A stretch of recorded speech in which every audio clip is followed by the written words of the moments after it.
খেয়াল করছেন আমার কথা? অপশন কয়টা? একটা হলো নবীর ভালোবাসা, কারণ এটা ঈমান এবং ফরজ। এরপরে 2 নাম্বার হলো রাসূলের পরিবারের ভালোবাসা, এটাও কিন্তু আমাদের জন্য ফরজ। এরপরে হচ্ছে কোরআন তেলাওয়াত। কোরআন তেলাওয়াত নিয়ে যদি আমি একটু আপনাদেরকে বলি, আল্লাহ বলেছেন Allah is all in all, follow his law and light for eternal success. আল্লাহ বলেছেন আমি তোমাদের জন্য দুটো নিয়ামত দিয়েছি, একটা হলো ল আর একটা হলো লাইট। ল এন্ড লাইট, ল হলো কোরআন, আর লাইট এটাকে বোঝানো হয়, লাইট ইংলিশ শব্দ, বাংলাতে বলা হয় আলো, আর আল্লাহর কোরআনের ভাষায় বলা হয় নূর। তোমরা দুটোকে আঁকড়ে ধরো, তাহলেই তোমাদের জীবন কি হয়ে যাবে? রঙিন। অন্ধকার তোমাকে হাজার জনম চেষ্টা করলো, অন্ধকার তোমাকে কি করতে পারবে না? টাচ করতে পারবে না। আল্লাহ কবুল করে নিক, জোরে বলেন আমিন। আর জোরে আমিন। এখন আজকে আমাদের মাঝে অন্যায় অপরাধের দিকে ধাবিত হচ্ছে, পবিত্র কাজের দিকে দেখবেন। ভালো যেই ব্যক্তিটা ভালো ন্যায় পরায়ণতার সাথে কাজ করে, ওই ব্যক্তির বক্তব্য কিন্তু সহজে ভাইরাল হয় না। খারাপ একটা কথা বলে দেখেন, তাৎক্ষণিকভাবে কি হয়ে যাবে? তাহলে এতে কি বোঝা যায়? নেগেটিভটা নিয়ে মানুষের বেশি ইন্টারেস্ট ফিল করে, পজিটিভটা নিয়ে মানুষের কোনো ইন্টারেস্ট নাই। এতে কি বোঝা যায়? মানুষ ভালোটার দিকে আকৃষ্ট কম, মন্দটার দিকে আকৃষ্ট বেশি। তাহলে এই জায়গাটাই গ্যাপটা কেন তৈরি হলো? এই গ্যাপটা তৈরি হয়েছে আল্লাহ রাসূলের আদর্শ আপনার আমার মাঝে না থাকার কারণে। আমি যদি আপনাদেরকে বলে, বিশেষ করে যুবক ভাইদেরকে বলছি,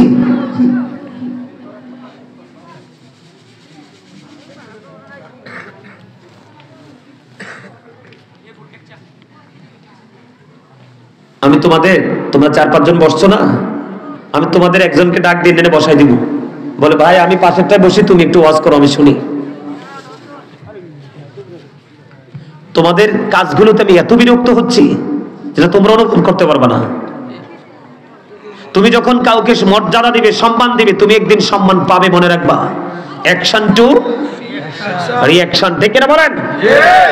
তুমি ঠিক যেইটুকু করবে সেইটুকুই কিন্তু আবার রিটার্ন পাবে, মনে রাখবা। আজকে বলে দিলাম, তোমাদের কি ভোট খাওয়ার আর জায়গা নাই? এটা কি ভোট খাওয়ার জায়গা?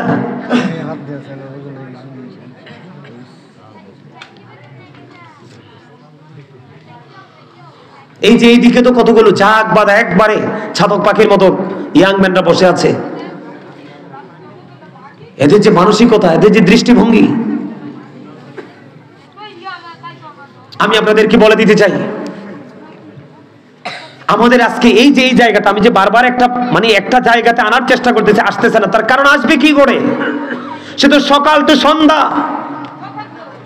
1 বছর থেকে 15 বছর পর্যন্ত সে শুধু ইহুদিদেরকে দেখে আসছে। জুম্মার দিন তেমন একটা নিয়ামতের দিন, জুম্মার দিনে পর্যন্ত মানুষ সবার পরে মসজিদে যায়। কথা বলেন ঠিক না ঠিক? আপনি শিখবেনটা কোত্থেকে বলেন তো? মাহফিলে আসলে সবার পরে, জুম্মার দিনে গেলেও সবার পরে, ঈদের নামাজে গেলেও সবার পরে। আপনি শিখবেনটা কি? কারণ আপনি ওই জায়গার মজা বুঝেন না, এই জন্য আপনি ওখান থেকে কিছু মজা নিতেও পারেন না। আর যিনি বুঝেছে, ওনার জীবনটাই কি হয়ে গেছে? ধন্য হয়ে গেছে। আল্লাহ আমাদের সবাইকে আল্লাহর প্রিয় বান্দাদের অন্তর্ভুক্ত করেন, সকলে বলুন আমিন।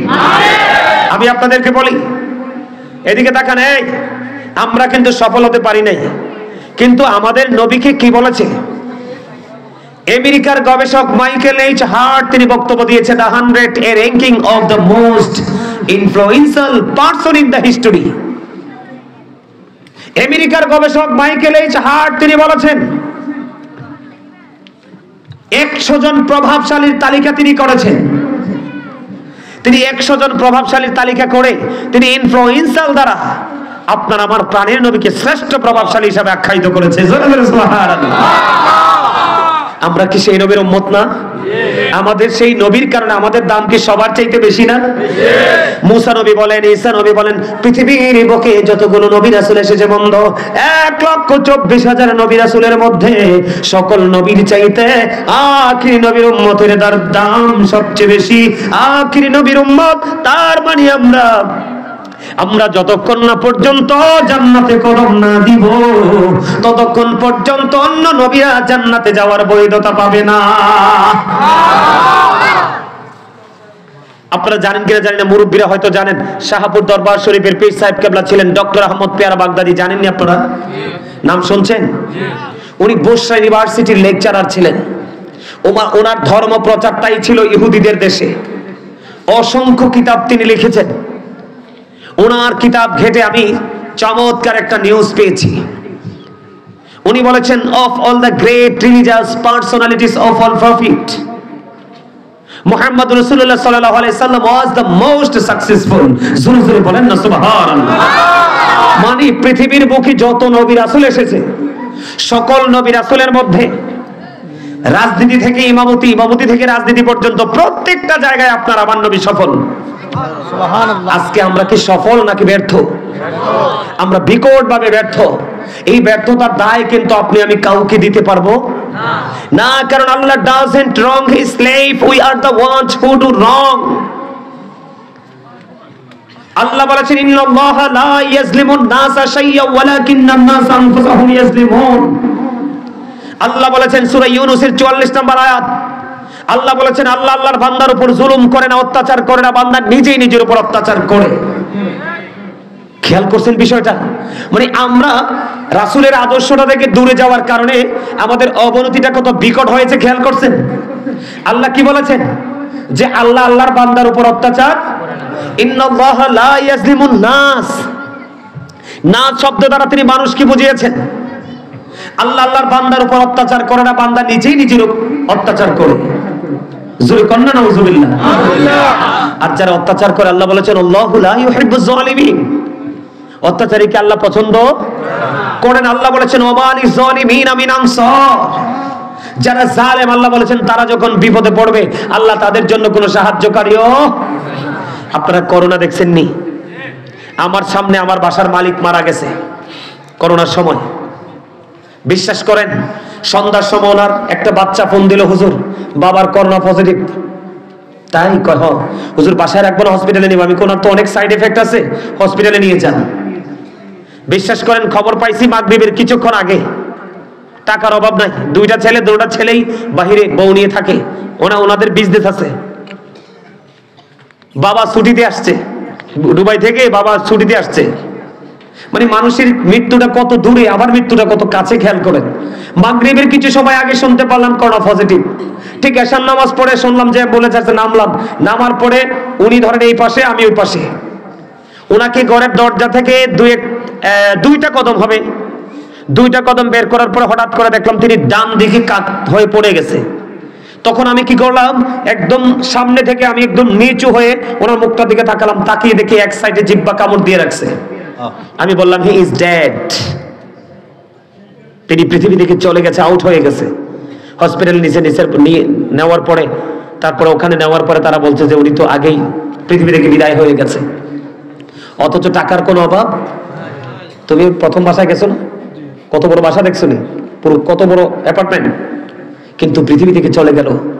ইভেন ওনার লাশটা পর্যন্ত কবরে নামানোর মতো কোনো লোক পাওয়া গেছে না। আমি পরে জানতে পারলাম 2000 টাকা দিয়ে শুধু লাশটা কবরে নামাইছে। ওনার একজন ছোট ভাইকে উনি বাহিরে নিছে, ব্যবসা করে অনেক টাকার মালিক হয়েছে। কিন্তু আমি দাঁড়িয়েছিলাম, প্র্যাকটিক্যালি দাঁড়িয়েছিলাম। ওনাকে ফোন দেওয়া হয়েছিল যে তোমার ভাইয়ের লাশটা আজকে রাতের জন্য তোমার বাড়িতে রাখা হবে। না, আমার বাড়িতে জায়গা নাই। তখন সাথে সাথে রাতের অন্ধকারে ওনার গ্রামের বাড়িতে নিয়ে একজনকে 2000 টাকা দিয়ে লাশটা শুধু নামাই দিবে, কবরে নামাইছে। জীবন যখন থাকে মানুষ পাওয়ার দেখায়, কিন্তু চলে যাওয়ার পরে তার জীবনের কর্মের ফলটা প্রকাশ পায়। আমি তোমাদেরকে আজকে পড়াইতে এসছি, ক্লাস করাইতে আসছি। তুমি কি বলো, আমেরিকার মতো দেশ, ওখানকার গবেষক বলে আমার নবী নাকি সবচেয়ে শ্রেষ্ঠ প্রভাবশালী। ডক্টর আহমদ পেয়ারা বাগদাদি বলেছেন 100 জন প্রভাবশালীর তালিকা করলাম। গোটা পৃথিবীর মধ্যে যত নবী রাসূল এসেছে, সকল নবী রাসূলের মধ্যে মোস্ট সাকসেসফুল আপনার আমার প্রাণের নবী। সুবহানাল্লাহ। এই জন্য আমি বুকে হাত দিয়ে বলে, I am very successful person. আপনাদের কি বলবো, you are very success people. জোরে কান্না আলহামদুলিল্লাহ। আমি আসার পরে তো ভাবলাম, মানে কত বছর তো অনেক সাজানো বাগান দেখলাম, এবার তো এসে দেখি মানুষ নাই। এখন দেখতেছি যে না, আসলে সবার হৃদয়ে কি আছে? প্রেম আছে, ভালোবাসা আছে, আমরা সর্বশেষ এই ভালোবাসা নিয়ে থাকবো। এমনও হতে পারে আজকের এই মাহফিল আপনার আমার জীবনের শেষ, হতে পারে না? আবার এমনও হতে পারে আজকের এই মাহফিল আপনার আমার নাজাতের জন্য উসিলা, কারণ আল্লাহ বলেছেন ওয়াবতাগু ইলাইহিল উসিলা। কয়টা বাজে দেখছো নি? সময় কি কম গেছে? তোমরা কিন্তু গুরুত্ব দিয়ে কথাগুলো নিচ্ছ না। সবাইকে বলছি না, 2-4 জন ম্যাক্সিমামই মনোযোগ আছে। আমি তোমাদেরকে আবারও বলছি, মন দিয়ে কথাগুলো শোনো। চাইলেও কিন্তু আগামীকালকে এটা সম্ভব। আপনারা কি এই কাজগুলোর প্রতি আগ্রহী কিনা বেশি? ওমা, এই যে আজকের মাহফিলটা হয়েছে এটার পক্ষে না আপনারা সবাই? অনেক আগ্রহ আছে না? পাশের বাড়িতে আরেকজন করতে চাইলে তাকে সাপোর্ট দিবেন তো? দিবেন? আপনাকে আল্লাহ, আমাকে আল্লাহ এইটার জন্যই পৃথিবীতে পাঠাইছে। একজন আরেকজনের সাথে শত্রুতা পোষণ করা, মারামারি করা, মানে একজনের সাথে একজনের ডিসটেন্স তৈরি করার জন্য না, আমরা মিলেমিশে থাকার জন্য। আল্লাহ কোরআনে কি বলেছে? কুনতুম খায়রা উম্মাতিন উখরিজাত লিন-নাসি তা'মুরুনা বিল মা'রুফ ওয়া তানহাউনা আনিল ফাহশাই ওয়াল মুনকার। জোরে কোন আল্লাহু আকবার। আর জোরে বলেন আল্লাহু আকবার। আমরা হলাম শ্রেষ্ঠ জাতি। কে বলেছে? তোমাদেরকে মানব জাতির কল্যাণের জন্য পাঠানো হয়েছে। তোমরা সৎ কাজের আদেশ দাও, অসৎ কাজের থেকে বাধা দাও, বিরত রাখার চেষ্টা করো। জোরে কোন সুবহানাল্লাহ। আর জোরে। তাহলে আমরা ভালো কাজে আগ্রহী হব, মন্দ কাজে আমরা বাধা দেব, পিছু হটবো। ঠিক আছে তো? কারণ আমাদেরকে আল্লাহ রাব্বুল আলামিন পাঠিয়েছে ভালো কাজ। আমি তোমাদেরকে বলি, যদি তোমরা মন্দ কাজটাকেই সাপোর্ট দিয়ে যাও, নীরব থাকাই কিন্তু সাপোর্ট দেওয়ার লক্ষণ। বন্ধুরে আমার, হযরতে জাবের রাদিয়াল্লাহু তাআলা আনহু থেকে হাদিস কানা বর্ণিত, আপনার আমার প্রাণের নবী, দো জাহানের বাদশা নবী, তিনি বলে দিয়েছেন আল্লাহ রাব্বুল আলামিন একদিন জিবরাইলকে বললেন, ও জিবরাইল যাও যাও অমুক অমুক শহর তুমি উল্টে দাও, মানুষগুলোকে ধ্বংস করে দাও। জিবরাইল চলে গেল। চলে যাওয়ার পরে বন্ধু ওখানে গিয়ে দেখলেন আল্লাহর প্রিয় বান্দা আছে, জীবনে একটা মুহূর্তের জন্য আল্লাহর নাফরমানি করে নাই, এত বেশি নেক আমল করেছে। জিবরাইল ডাক দিয়ে বললেন, আল্লাহ তুমি আমাকে পাঠিয়েছো ধ্বংস করার জন্য, এখানে তোমার এমন একজন বুজুর্গ বান্দা আছে, জীবনে কোনোদিন তোমার নাফরমানি করেনি, জীবনে কোনোদিন তোমার কোনো আমল কোনো হুকুম সে অমান্য করেনি। আল্লাহ রাব্বুল আলামিনকে বললেন, আল্লাহ আমি কি তাকে সহ ধ্বংস করে দিব? আল্লাহ বললেন, তুমি তাকে সহ ধ্বংস করে দাও। ও মালিক, সে তো জীবন ভর আমল করেছে, তোমার গোলামি করেছে, প্রাণ উজাড় করে তোমাকে ডেকেছে, আমি তাকে সহ ধ্বংস করে দিব। আল্লাহ বললেন, হ্যাঁ তুমি তাকে সহ ধ্বংস করে দাও। কেন? কেন? এই কারণে তুমি তাকে সহ ধ্বংস করে দিবে, কারণ তার সামনে অনেক অন্যায় অনেক অপরাধ হয়েছে, সে কোনোদিন প্রতিবাদ করে নাই। বুঝেন নাই? এটা হাদিস শরীফ। তো আমাদের মধ্যে অনেক মানুষ আছে না, যে অন্যায় দেখলে প্রতিবাদ করে না, আমি তো বেঁচে আছি, কিন্তু আসল বাঁচা এটা না, আসল বাঁচা মরা হচ্ছে ওপারে। আপনার যদি ক্ষমতা থাকে হাত দিয়ে প্রতিহত করবেন, যদি ক্ষমতা থাকে অর্থ দিয়ে প্রতিহত করবেন। আর বলে হুজুর কোনো কিছুই নাই, আপনি অন্তর দিয়ে ঘৃণা করবেন, তাও আপনি ইমানদার হিসাবে। আমার আলোচনা হলো আজকে আমরা নষ্ট হয়ে গেছি, আমরা দুষ্ট হয়ে গেছি, আমরা পথভ্রষ্ট হয়ে গেছি, একটা মাত্র কারণ ধর্মীয় চর্চা না থাকার কারণে। এর মধ্যে গুরুত্বপূর্ণ একটা বিষয় হলো সমাজের মধ্যে বাংলাদেশে বিশেষ করে বাবা মার নির্যাতন বেড়েই চলেছে। বন্ধুরে আমার একজন পাগল ভক্ত আছে, ওনার বাড়ি হলো বগুড়া। অনেক ভক্ত আছে বন্ধু, ছেলেটাকে বেশি দিন হয়নি বিয়ে করিয়েছে। উনি মুরব্বী, উনি আমাকে ফোন দিয়ে বললেন, হুজুর আমার ছেলেটাকে বিয়ে করাইলাম, বেশি দিন হয়নি। ছেলেটাকে বিয়ে করানোর পরে এখন আমার বউ বলে, তুমি যখন চাকরি থেকে ছুটিতে যখন বাড়ি আসবে, তুমি আগে আমার কাছে হাজিরা দিবে, তারপরে তুমি তোমার বাবা মার কাছে যাবে। জোরে কন্যা নাউজুবিল্লাহ। আপনাদের দুলালপুরে এরকম আসেনি? বন্ধু এখন বর্তমানে বাবা মা আরেকভাবে নির্যাতিত হচ্ছে, আরেকভাবে নির্যাতিত হচ্ছে। ছেলে বিদেশের জমিনে বউয়ের নামে বন্ধু অ্যাকাউন্ট করে গেছে। আমাদের আশেপাশে আমি অনেক খবর বন্ধু শুনেছি, আমার মনে হয় আপনাদের দুলালপুরে এরকম মানুষ নাই। ছেলে বিদেশ থেকে টাকা পাঠায়, বাবাকে দেয় না, মাকে দেয় না। বউ বলে আমার ওই দিকে ঋণ আছে, ওই দিকে ঋণ আছে, আসলে আদতে কোনো ঋণ নেই। ও বন্ধু, এই টাকাগুলো বাংলা ভাষায়, আঞ্চলিক ভাষায়, গ্রাম্য ভাষায় এটাকে বলা হয় জোলা। কথা বলেন না কেন?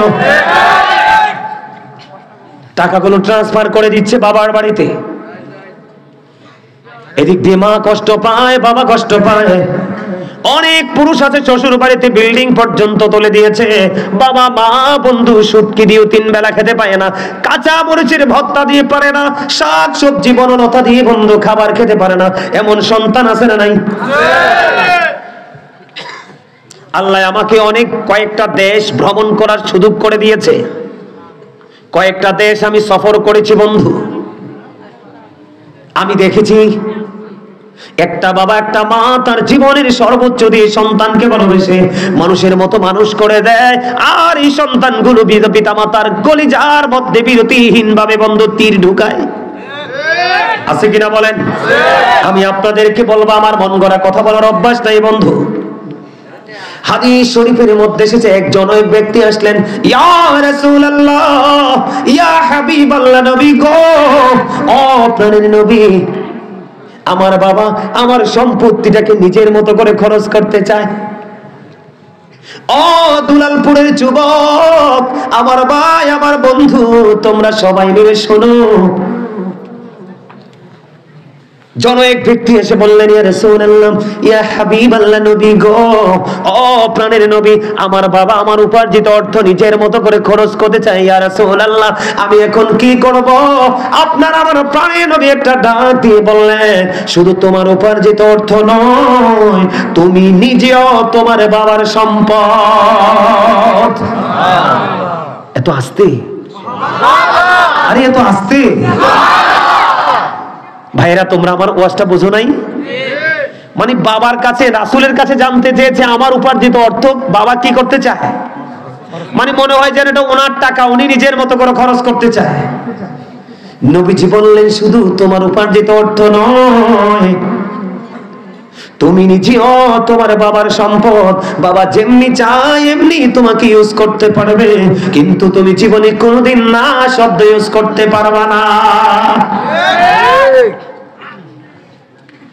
তুমি তোমার বউয়ের কাছে টাকা পাঠাও, আমার কোনো আপত্তি নেই। তোমার প্রিয় সহধর্মিনী, তোমার জীবন সঙ্গিনী, তোমার সন্তানের ভবিষ্যৎ, কিন্তু বউ যদি বউয়ের মতো হয় বন্ধু, তার কাছে তুমি টাকা দাও। কারণ বউ বাবা মাকে দিবে না, বউর বোনকে দিবে না, বউর ছোট্ট একটা অসুস্থ ভাই আছে ছেলের, তাকে দিবে না, বউ ছেলের বাবা মাকে দিবে না, ছেলের বোনকে দিবে না, ছেলের ছোট্ট ভাইটাকে দিবে না, পড়াশোনার খরচ দিবে না। একমাত্র বউ তার বোনের নিয়ে ব্যস্ত থাকবে, তার বাবার বাড়ি নিয়ে ব্যস্ত থাকবে। এমন বউ কখনো সভ্য হতে পারে না। এই যুবক, তোমরা খেয়াল করবা, তুমি মোবাইলে তোমার বউকে তুমি 50 টাকা রিচার্জ করে দিয়েছো, কত টাকা? তুমি ডিরেক্টলি না ইনডাইরেক্টলি তুমি তাকে যাচাই করবা। 50 টাকা আমি তোমার মোবাইলে রিচার্জ করে দিলাম, এই 50 টাকা দিয়ে 25 টাকা যদি তুমি দেখো তোমার ভাই বোনের খবর নিয়েছে। বিশেষ করে বোনেরা শ্বশুর বাড়ি থাকে কিনা, ভাই ব্যস্ত তাকে খবর নিতে পারে না, ওই তোমার ভাবি তোমার ওই বোনের, ছোট্ট বোনের খবর নিল কিনা খবর নেবা। যদি দেখো সে তোমার বোনের কোনো খবর নিল না, সে শুধু তার আপন বোনের খবর নিল, এই বউ কখনোই উত্তম চরিত্রবান হতে পারে না। আর এই বউয়ের হাতে কখনোই ছেলের টাকা দেওয়া উচিত না। কথা বলেন না কেন? আমি আপনাদেরকে বলে দিতে চাই, বউয়ের কাছে টাকা দিয়ে বাবা মাকে লাঞ্ছিত করা, বাবা মাকে অপমানিত করা, অন্যের কাছে হাত পাতার জন্য উৎসাহ জুগিয়ে দেওয়া, এর চেয়ে বড় হতভাগা সন্তান আর কেউ হতে পারে না। এটার মতো খারাপ আচরণ আর কিছু হতে পারে না। আপনারা সবাই দোয়া করেন না, রব্বির হামহুমা কামা রব্বায়ানি সগীরা। জানেননি এটার মিনিং কি, অর্থ কি জানেননি? আল্লাহর কাছে দোয়া করবেন, আল্লাহ আবার বাবা মাকে তুমি ওইভাবে রাখো যেমনি ভাবে আমার বাবা মা ছোট্টকালে আমাদেরকে কি করেছে, আদর দিয়েছে, ভালোবাসা দিয়েছে, মায়া দিয়েছে, রেসপেক্ট করেছে। বন্ধুরে আমার, আমি তোমাদেরকে বলে দিতে চাই, আচরণ কয়েক রকমের আছে। বাবা মার সাথে এই আচরণ তোমাকে করতে হবে। কেমন ভাবে? আল্লাহর হাবিব সরকারে মদিনা রাহমাতুল লিল আলামিন তিনি বললেন, তিনবার নবীজি হাদিস শরীফের মধ্যে এসেছে, এই শব্দটা তিনবার ইউজ করেছে, হতভাগা সে, হতভাগা সে, হতভাগা সে। নবী গো, কে গো সেই হতভাগা? ইয়া রাসূলুল্লাহ, ইয়া হাবিবাল্লাহ, নবী গো, কে সেই হতভাগা সন্তান? আমার নবী বলেছেন, বাবা মা দুজনকে পেয়েছে, বাবা মা দুজনকে পেয়েছে অথবা একজনকে পেয়েছে, তাদেরকে সেবা করে, তাদেরকে আদর করে, তাদেরকে ভালোবেসে, তাদেরকে সম্মান করে আদর করে যেই ব্যক্তিটা জান্নাতি হতে পারলো না, তার মতো হতভাগা এই সৃষ্টি জগতে আর কোনো সন্তান হতে পারে না। যুবক, আমি তোমাদের শিক্ষার জন্য বলছি, আমি মিলাদে গেলে যদি কেউ হাদিয়া দেয়, আমি মিলাদে গেলে যদি কেউ হাদিয়া দেয়, ওই হাদিয়াটা আমি নিয়ে আগে আমার মায়ের হাতে দেই। মাহফিলে যখন যাই বন্ধু, মানুষ যখন আমাকে হাদিয়া দেয়, ওই হাদিয়াটা আমি আগে আমার মায়ের কাছে দেই।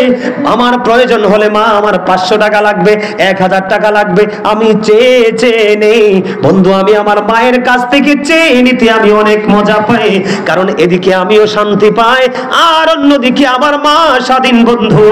আমার মা যা মন চায় তাই করতে পারে। কখনো কোনো মানুষের কাছে হাত পাততে হয় না। কোনো মেহমান আসলে, আপন স্বজন, আমার মামার বাড়ির কেউ আসলো, আমার মা যদি 10টা টাকা দিতে হয়, কোনো ছেলের মুখাপক্ষি হতে হয় না। শুধু আমি নয়, আমার অন্য ভাইয়েরা যারা, তারা ইনকাম করে মায়ের হাতে দেয়। এই জন্য আমরা ভাইয়েরা সবাই সবার জায়গায় অত্যন্ত চমৎকার ভাবে আছি। কেন জানেননি? আমি কি বলবো? আপনাদের খারাপ লাগে আমার এই ওয়াজটা? খারাপ লাগে? আপনি কি মনে করেছেন এই কথার ওজন কত? খেয়াল করেন, নবীজি বলেছে, নবীজির কথায় কি কোনো সন্দেহ আছে? এই যুবক, তোমরা শোনো, হযরত মুহাম্মদ সাল্লাল্লাহু আলাইহি সাল্লাম was born in Arab country. His father's name was Abdullah. His mother's name was Amina. His father said died before he was born. He lost his mother in his childhood. He was very truthful. সবচেয়ে বড় মজার জায়গা হলো, সবচেয়ে বড় মজার যে সেন্টেন্সটা, মজার জায়গাটা হলো, হি ওয়াজ ভেরি ট্রুথফুল। তোমার, আমার, আপনাদের, আমাদের সবার নবী ছিলেন শ্রেষ্ঠ সত্যবাদী। আওয়াজ করে বলেন আল্লাহু আকবার। আরো জোরে। খেয়াল করছেন বিষয়টা? নবীজি বলেছেন, হতভাগা সে, হতভাগা সে, হতভাগা সে, তিনবার বলেছে। কে সে হতভাগা? তোমরা মনে রাখবে যুবক, এই দুলালপুরের যুবকদেরকে বলতে চাই, বাবা মাকে কষ্ট দেওয়া হারাম, তাদেরকে ভালোবাসা ফরজ। তোমরা বোঝো না? এই যে কোরআন, দা হোলি কোরআন, পবিত্র গ্রন্থ, এটা আসছে কোত্থেকে? লৌহে মাহফুজ থেকে, আল্লাহর অমীয় বাণী। আল্লাহ রাব্বুল আলামিন বলেছেন, ওয়াবুদুল্লাহ ওয়া লা তুশরিকু বিহি শাইয়্যান ওয়া বিল ওয়ালিদাইনি ইহসানা। জোরে জোরে আল্লাহু আকবার। নবীজি বলেছে, তোমরা আল্লাহর ইবাদত করো। আল্লাহর সাথে আল্লাহ করাপাল আল্লাহ রাব্বুল আলামিন জানিয়ে দিয়েছে কোরআন থেকে, কিন্তু তথ্য পাইছি কার মাধ্যমে? কথা বলে না। আরে ভাই, এই কোরআনটা আসছে কার কাছে? একদিকে আল্লাহর বাণী, কিন্তু পাইছি কার থেকে? নবীজির কাছ থেকে। তোমরা আল্লাহর কি করো? ইবাদত করো, গোলামি করো, দাসত্ব করো। ওয়ালা তুশরিকু বিহি শাইয়্যা, আল্লাহর সাথে কোনো কিছু কি করিও না, শরীক। ওয়া বিল ওয়ালিদাইনি ইহসানা, মা বাবাকে কি করো? কথা বলে না, কি করো? এই আসল কথাটা কইছো, আমি চাইছি তাদের মুখ থেকে আসুক, মানে আয়াতের ধারা দেখে তারা অর্থ বুঝে নিয়েছে। সুবহানাল্লাহ বলেন না? মা বাবার খেদমত কি শুধু খাওয়াইলেই হয়? ঈদের দিনে একটা কাপড় দিলে হয়? মা চাইছে চাইলে হয়? মায়ের ভালোবাসা হলো ওইটা, মায়ের কাছে গিয়ে বসবা, মাকে আদর করবা। মা কি খাবেন বলেন? মা আপনার জন্য কি করব বলেন? না, দেখবেন মা কোনোদিন সন্তানের কাছে কিছু চায় না রে। কোনোদিন মা সন্তানের কাছে কোনো কিছু চায় না। মা চায় আমার সন্তানের 1 টাকা মজুদ থাকো। কোনোদিন কোনো মা সন্তানের কাছে চায় না। মাকে জোর করে দিতে হয়, বাবাকে জোর করে দিতে হয়, সন্তানের নি কষ্ট হয়। জোরে কন্না আল্লাহু আকবার।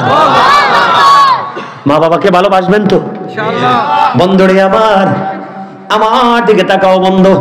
রাসূলকে প্রশ্ন করা হলো, ইয়া রাসূলুল্লাহ, ইয়া হাবিবাল্লাহ, নবী গো, ও প্রাণের নবী, আমার কাছ থেকে পৃথিবীর বুকে সবচেয়ে উত্তম, সবচেয়ে ভালো, সবচেয়ে মিষ্টি ব্যবহারটা পাওয়ার হক কার বেশি?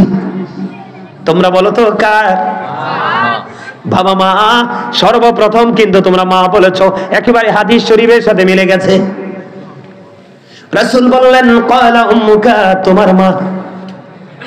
আবার প্রশ্ন করা হলো ক্বালা সুম্মা মান, তারপরে কে?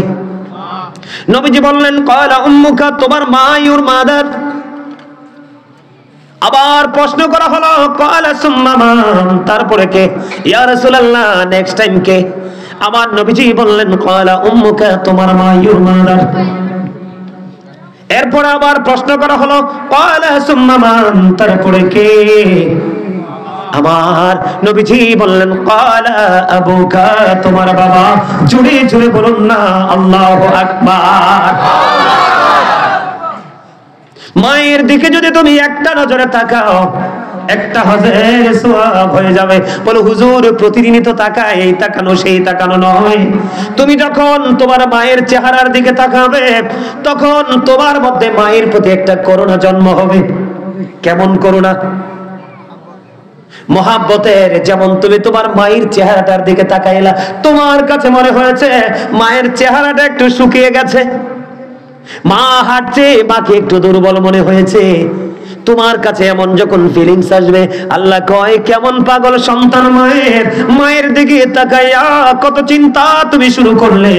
আমি আল্লাহ খুশি হয়ে তোমার আমলনামায় 100, তোমার আমলনামায় একটা হজের সওয়াব দিয়ে দিলাম। ইয়া রাসূলুল্লাহ, প্রতিদিন যদি 100 বার তাকানো হয়, আমার নবী বললেন তোমার আমলনামায় 100 হজের সওয়াব দেওয়া হয়। বাবার সম্পর্কে যদি বলি, যেই সন্তানটা বাবার অবাধ্য, মনে রাখবেন, যেই সন্তানটা বাবার অবাধ্য, ওই সন্তানটা আল্লাহর অবাধ্য। যেই সন্তানটাকে বাবা দেখতে পারে না, বাবা সহ্য করতে পারে না, সন্তান দেখলে বাবার চোখ দিয়ে শুধু পানি ঝরে, ওই সন্তানটা আল্লাহর অবাধ্য। নাউজুবিল্লাহ বলেন না, আর জোরে বলেন না নাউজুবিল্লাহ। আর একটু মহব্বতে।